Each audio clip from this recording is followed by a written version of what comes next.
Assalamualaikum warahmatullahi wabarakatuh. Bismillahirrahmanirrahim. Innal hamdalillah nahmaduhu wa nasta'inuhu wa nastaghfiruhu wa na'udzubillah min syururi anfusina wa min syaiti a'malina may yahdihillahu fala mudhillalah wa may yudhlilhu fala hadiyalah wa asyhadu an la ilaha illallah wahdahu la syarikalah wa asyhadu anna muhammadan abduhu wa rasuluh amma ba'du. Segala puji kita panjatkan kehadirat Allah Subhanahu wa Ta'ala atas segala nikmatnya yang telah diberikan kepada kita semua. Nikmat sehat, nikmat taufik, hidayah, inayah, dan nikmat yang paling besar adalah nikmat iman dan Islam. Salawat serta salam tak lupa kita sanjungkan kehadirat Nabi besar Muhammad Sallallahu Alaihi Wasallam. Pada kesempatan kali ini, saya akan menjelaskan sedikit tentang makna sabar. Apa itu sabar? Sabar berasal dari kata sobara yasbiru yang artinya menahan. Menurut istilah, sabar adalah menahan diri dari kesusahan dan menyikapinya sesuai syariah dan akal. Menjaga lisan dari celaan dan menahan anggota badan dari perbuatan dosa.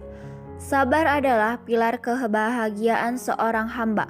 Karena dengan kesabaran, seseorang akan terjaga dari kemaksiatan, konsisten menjalankan ketaatan, dan tabah dalam menghadapi berbagai macam cobaan.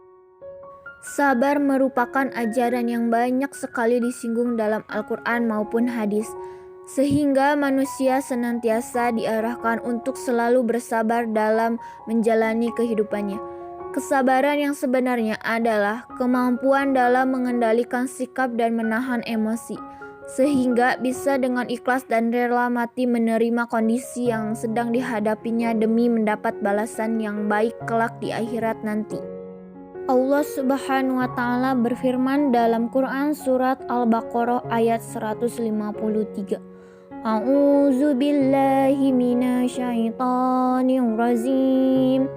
Ya ayyuhalladzina amanu sta'inu bis sabri was salat innallaha ma'as sabirin.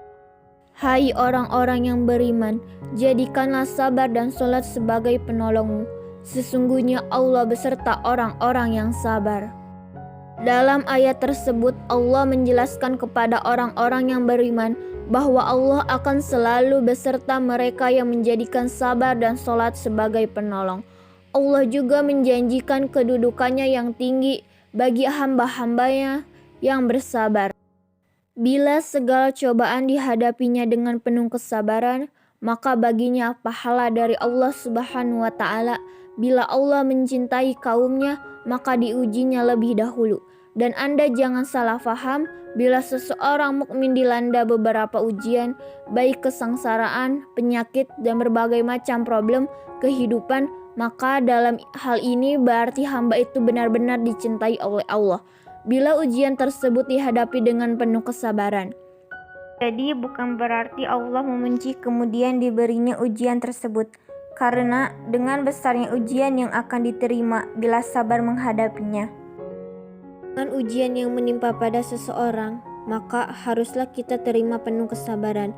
Bila seseorang mendapat cobaan kemudian dihadapi dengan rasa benci, maka kemurkaan Allah yang akan menimpa.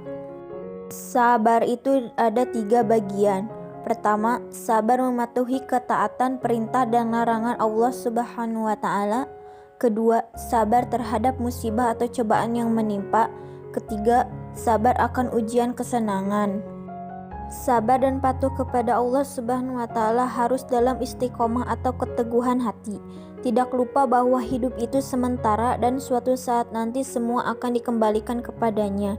Ketika melakukan ibadah, perlu kesabaran, karena bila tidak maka tidak akan masuk menjadi amal soleh. Sabar terhadap ujian kepahitan dan musibah yang menimpa harus dengan iman yang kuat. Kita semua harus mengimani takdir yang telah digariskan. Manusia hanya berencana dan berusaha, Tuhan yang menentukan. Terakhir, sabar saat senang. Ini bersabar yang banyak dilupakan orang. Padahal kesenangan kebahagiaan harus serta-merta juga diiringi kesabaran. Karena kalau tidak bisa jadi bosan dan akhirnya tidak pernah merasa puas dari apa yang telah dikaruniainya kepadanya. Demikian ceramah agama yang dapat saya sampaikan pada kesempatan ini. Semoga dapat bermanfaat bagi kita semua dan dapat kita aplikasikan dalam kehidupan sehari-hari. Lebih dan kurangnya mohon dimaafkan, yang benar datangnya atas bimbingan Allah Subhanahu wa Ta'ala yang maha benar, dan yang salah, hilaf atau keliru itu datangnya dari saya pribadi sebagai manusia biasa yang tidak pernah luput dari salah, khilaf, dan dosa. Akhirul kalam, subhanakallahu wa bihamdika asyhadu an la ilaha anta astaghfiruka wa atubu ilaik. Wassalamualaikum warahmatullahi wabarakatuh.